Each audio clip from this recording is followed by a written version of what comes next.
খানপুরে অন্যতম ধর্মীয় ও সামাজিক সংগঠন দারুস সালাম ইসলামিক কাফেলা এর বার্ষিক সভা উৎসাহ উদ্দীপনার মধ্য দিয়ে সম্পন্ন হয়েছে। সভায় বিগত কমিটির বিলুপ্তি ঘোষণা করে নতুন কমিটি গঠনের প্রস্তাব সর্বসম্মতিক্রমে গৃহীত হয়। অনুষ্ঠানের শুরুতে বিগত কমিটির পক্ষ থেকে 2024 সাল থেকে 2026 সালের এপ্রিল মাস পর্যন্ত সংগঠনের যাবতীয় আয় ও ব্যয়ের বিস্তারিত হিসাব দাখিল করা হয়।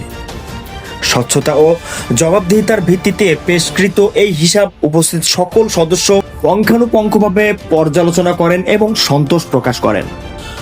সভায় সংগঠনের বর্তমান কার্যক্রম এবং ভবিষ্যৎ পরিকল্পনা নিয়ে গুরুত্বপূর্ণ বক্তব্য রাখেন স্থানীয় বিশিষ্ট ব্যক্তিবর্গ। বক্তারা সংগঠনের ঐক্য ও ভ্রাতৃত্ব বজায় রাখার উপর গুরুত্ব আরোপ করেন। উক্ত সভায় বক্তব্য রাখেন অ্যাডভোকেট রফিকুল ইসলাম রফিক, শামাল সর্দার, আব্দুর রহমান, সাইফুল ইসলাম বাবু, মোজাম্মেল হক এবং মোহাম্মদ আসাদ প্রমুখ। বক্তারা তাদের বক্তব্যে বিগত কমিটির কর্মতৎপরতার প্রশংসা করেন এবং সামাজিক উন্নয়নে ইসলামিক কাফেলার ভূমিকাকে আরও বেগবান করার আহ্বান জানান। সভার দ্বিতীয় অধিবেশনে উপস্থিত সবার সম্মতিক্রমে বিগত কমিটির মেয়াদ শেষ হয় তা বিলুপ্ত ঘোষণা করা হয়।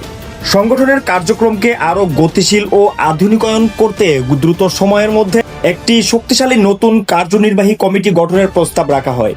উপস্থিত সদস্যরা এই প্রস্তাবকে স্বাগত জানান। সভাপতির সমাপনী বক্তব্যের মাধ্যমে সভার সমাপ্তি ঘোষণা করা হয়। নতুন কমিটি গঠনের প্রক্রিয়া সামাজিক ঐক্যের ভিত্তিতে সম্পন্ন হবে বলে আশা প্রকাশ করেছে সংশ্লিষ্টরা।